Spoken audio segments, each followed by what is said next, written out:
वन्दे विदेहतनया पदपुण्डरीकं कैशोरसौरभशमाहितयोगिचित्तं हन्तं कृतापमुनिसंमुनिहंससेव्यं सन्मानशालिपरपीतपरागपुण्यम् पूर्वादरद्युतितनं तरुणाग्निनेत्रं हेमाम्बरं वरभूषणभूषिताङ्गं कन्दर्पकमनीयकोटिकिशोरमूर्तिं पूर्तिं मनोरथमुपां भजजानकीशम्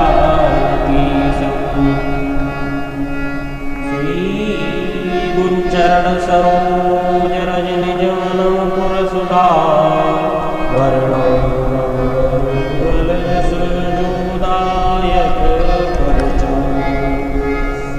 हेत सदा सुदनीन की सहज दया के धाम जननी जगत राजेश के प्रभु श्री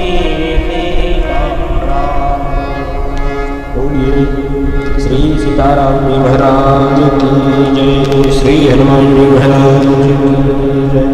गौरी शंकर भगवान की जय।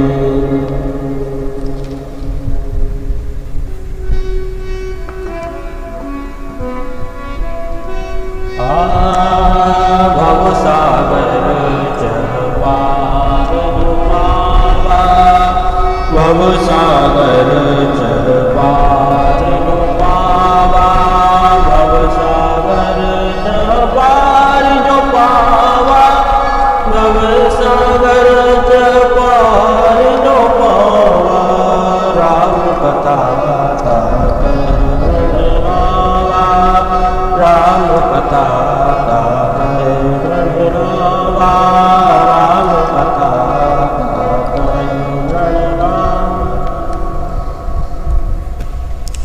सज्जनों, श्री रामचरितमानस की यह पावन पंक्ति प्रवचन प्रसंग का प्रभु प्रेरणा से आधार बनी हुई है, जिसमें श्री राम कथा की महिमा का गायन करते हुए संत प्रवर गोस्वामी श्री तुलसीदास जी महाराज कहते हैं कि जो भव सागर से पार जाना चाहता है उसके लिए श्री राम कथा सुदृढ़ नौका के तुल्य है। भव सागर संसार को समुद्र की उपमा दी गई है। भव अर्थात संसार और सागर अर्थात समुद्र। भव सागर अर्थात संसार सागर। आइए इस पर हम सब विचार करें कि संसार को सागर क्यों कहा गया। शायद इसलिए क्योंकि सागर और संसार में कुछ समानताएं हैं, विशेषताएं हैं। सागर में भी उथल पुथल होती रहती है। कभी कोई तरंग ऊपर आकाश की ओर छोटी हुई दिखाई देती है और थोड़ी देर में उसका पता नहीं चलता कि वह कहाँ चली गई। सागर में भी उथल पुथल होती रहती है और संसार में भी उथल पुथल होती रहती है। यह भी एक जैसा नहीं रहता, इसमें यह परिवर्तन होता रहता है। संसार और सागर में अगर कुछ नहीं बदलता सज्जनों तो उसका बदलना ही नहीं बदलता, वह निरंतर बदलता रहता है। तो संसार में भी हलचल और उथल पुथल है, सागर में भी हलचल और उथल पुथल है, इसलिए संसार को सागर कहा गया है। दूसरी बात पर हम ध्यान दें, सागर का जल जितना स्वच्छ निर्मल दिखाई देता है, स्वाद में वैसा वह नहीं होता, यह हम सब जानते हैं। इसी प्रकार यह संसार भी जितना स्वच्छ आकर्षण अनुभव में दिखाई देता है वह वैसा नहीं है। सभी महापुरुषों ने यह बात कही है, सागर का आकर्षण अपनी ओर खींचता है, स्वच्छ जल चित्त को आकर्षित करता है, पर अंजलि में लेकर जब जल पीते हैं तो निराशा ही हाथ में लगती है। संसार के साथ भी यही होता है। संसार के दृश्य भी आकर्षक इतने हैं कि चित्त को बलाक अपनी ओर खींच लेते हैं, पर स्वाद में तो केवल कड़वाहट ही हाथ लगती है।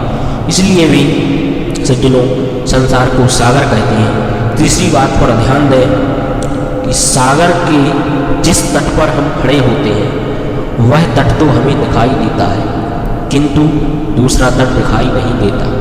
संसार में भी इसी प्रकार हमें जन्म का तट तो दिखाई देता है, लेकिन मृत्यु कब आए, मृत्यु कब हो, यह तट किसी को दिखाई नहीं देता। किंतु जिस तट पर हम खड़े हैं वह तट ही सिद्ध करता है, यदि यह तट है तो वह तट भी अवश्य होगा, यदि जन्म है तो मृत्यु भी अवश्य होगी। दीपक बुझने को जलता है, मरण सदा से ही जीवन के आंचल में पलता है, दीपक बुझने को जलता है। और एक बात, सागर का संबंध चंद्रमा से है, क्योंकि चंद्रमा की पूर्णता होने पर सागर में ज्वार आ जाता है। समुद्र का उतार चढ़ाव चंद्रमा से जुड़ा हुआ है। और संसार का संबंध विचार करके अगर देखें तो संसार का संबंध मन से है, और मन के देवता हैं भगवान चंद्र। हमारे वेद भगवान कहते हैं चंद्रमा मन सुर जाता। वेद मंत्र है, मन के देवता है चंद्र, और चंद्र से संबंध है सागर की उथल पुथल का। मन से संसार की उथल पुथल का संबंध है। मन एव मनुष्याणाम कारणम बंध मोक्षयो। अब इस सागर से पार जाना है, इससे पार जाने का उपाय है वो गोस्वामी श्री तुलसीदास जी महाराज श्री रामचरितमानस की पावन पंक्ति में बता चुके हैं कि राम कथा से पार जाने के लिए किस चीज़ की आवश्यकता पड़ेगी। तो भव सागर चह पार जो पावा, राम कथा ता कह गण नावा। यह राम कथा रूपी सुदृढ़ नौका है, इस नाव में बैठकर ही संसार सागर से पार जाया जा सकता है। हमें भगवान ने अवसर दिया है, तो हम लोग भगवान की कृपा से, इन महापुरुषों के आग्रह से, अनुग्रह से और आशीर्वाद से श्री राम कथा की नौका में बैठकर इस संसार सागर से पार जाएं और अपने खारेपन से अमृत की ओर चलें, राम कथा अमृत का पान करें। अस्तु।